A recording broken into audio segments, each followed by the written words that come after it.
बिस्मिल्लाहिर्रहमानिर्रहीम। अस्सलाम वालेकुम। कैसे हैं आप सब? उम्मीद है सब खैरियत से होंगे। अल्लाह ताला हम सबको अपनी हिफ्ज़ व अमान में रखे, आमीन सुम्मा आमीन। तो जनाब, क्या चल रहा है आप सबकी लाइफ में और मेरी लाइफ में क्या चल रहा है? जैसा कि आप देख रहे हैं कि यहाँ पे कुछ कबाब टाइप मैंने बनाए हुए हैं। और ये किस चीज़ के बनाए हैं? तो ये मैंने नूडल्स बनाए थे रात में। तो वो जो मैगी, वो कनौर के नूडल्स रखे थे मेरे पास। तो बस थोड़ी सी सब्जियां डाल के उसमें शिमला मिर्च, बंद गोभी और प्याज और गाजर वगैरह डाल के मैंने इसको बना लिया था। और इसमें मैंने थोड़ी सी कुटी मिर्चें और जनाब चिकन पाउडर भी डाला था, थोड़ा सा यखनी भी चिकन की डाली थी, और जो इनके साथ टेस्ट मेकर मिलता है वो था चटपटा मसाला, तो वो भी डाल दिया था। और साथ में सोया सॉस और चिली सॉस और विनेगर भी डाल दिया था। और जनाब फिर इसको हमने अच्छा सा तैयार कर लिया था। लेकिन जब हमने इसको खाया तो ये बहुत ज़्यादा स्पाइसी था। खैर जनाब, जितना खाया गया खा लिया था रात में, और जब बच गया तो फिर मैंने उसको उठा के रख दिया था।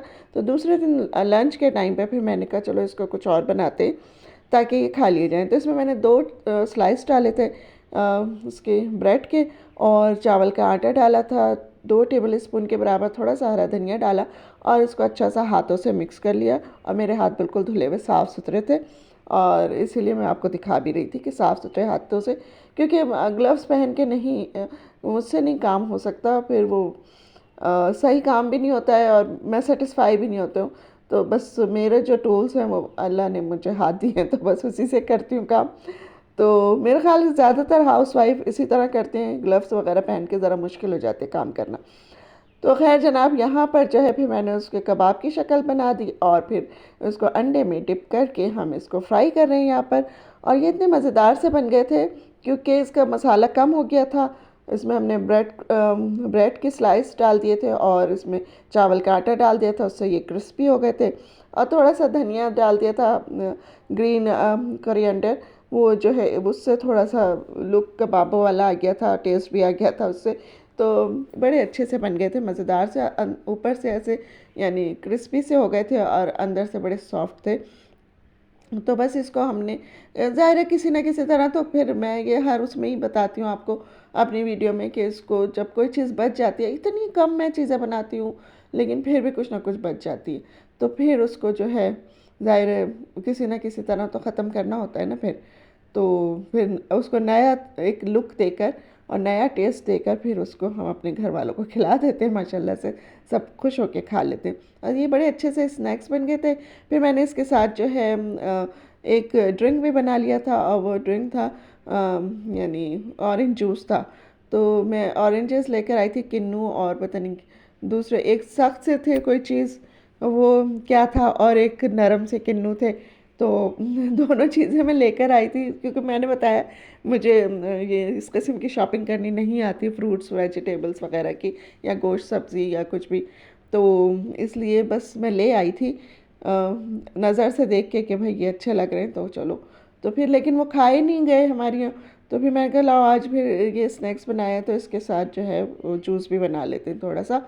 और फिर मैंने उसका जूस बना लिया था। उन सब किन्नू और माल्टे थे, वो जो भी थे फ्रूटर थे, सख्त से जो भी थे, ये अलग रखे हुए हैं और नरम वाले अलग रखे हैं। तो बस इनको फिर मैं कट करूँगी और इसको डीसीट करने के बाद इसका जूस हम निकाल लेंगे। और जूस में हम मिलाएंगे थोड़ा सा काली मिर्चें मिलाएंगे, थोड़ा सा सॉल्ट मिलाएंगे, ब्लैक सॉल्ट। और फिर उसके बाद जो है बस ये हमारा तैयार हो जाएगा। अगर इसमें दिल चाहे तो हम इसमें यानी आइस क्यूब भी डाल सकते हैं, थोड़ा इसको और ठंडा कर लें। लेकिन सर्दी का ज़माना है और ये भी फ्रिज में रखे हुए थे तो ठंडे ही हो रहे थे तकरीबन, तो इतना यानी मुझे ज़रूरत नहीं पड़ी। और फिर मैं फ़ौरन ही, हमारे यहाँ नहीं इसको पिया गया तो मैंने इसको थोड़ी देर के लिए फ्रिज में रख दिया था, तो और अच्छे ठंडे हो गए थे, मज़ेदार, और जूस बहुत मज़ेदार हो गया था। तो बस इसको मैं अब निकालती हूँ। पहले ये जो फ्रूटर है या जो भी कुछ है, ये इसको निकालते हैं पहले इसका जूस। लेकिन बहुत आसानी से जूस निकल आया था, मैं समझ रही थी इतने सख्त हैं तो पता नहीं इनमें से कोई जूस निकलेगा या नहीं निकलेगा, लेकिन एक गिलास इन सब में से भर के निकल आया था पूरा। और बाकी 2 गिलास हमने इसमें से निकाल लिए थे, तो बस ये हमारे 3 गिलास बन गए थे और इतना ही हमें चाहिए था। और बस इतना ही ये हमारे लिए काफ़ी था, हम तीनों के लिए। तो बस इसको मैंने अच्छा सा यानी स्ट्रेन कर लिया था सारे इसके वैसे तो सीड्स मैं साथ साथ भी निकालती जा रही थी, लेकिन वैसे भी फिर मैंने निकाले और दोनों जूस जो है ना, ऑरेंज भी और ये येलो सा जो है, दोनों को मैंने मिक्स करके फिर इसमें मैंने काली मिर्चें और काला नमक दोनों चीज़ें डाल के इसको फिर गिलासों में सर्व कर दिया था। और थोड़ी देर उसमें रखने के बाद, फ्रिज में रखने के बाद फिर इसको हमने पिया तो बड़ा अच्छा ठंडा सा और बहुत यानी अच्छा लगा। और ऐसा यानी अब अगर मैं रखा रहने देती ना तो कोई भी नहीं खाता, वो मुझे ही करना होता है कुछ ना कुछ। तो बस इसलिए फिर मैंने कहा चलो सारों को एक साथ ही करते हैं और एक दफ़ा ही मुकाओ सारे काम। तो कभी ऐसा होता है ना, सारे काम बस जल्दी करने की कोशिश होती है कि चलो ख़त्म करो इसको, क्योंकि अगर ये पड़े रहे तो फिर बहुत दिन तक पड़े रहेंगे और फिर खा ही नहीं जाएंगे। तो बस यहीं तक की थी मेरी आज की वीडियो। इंशाल्लाह फिर मिलेंगे अगली किसी वीडियो में। अल्लाह हाफिज़।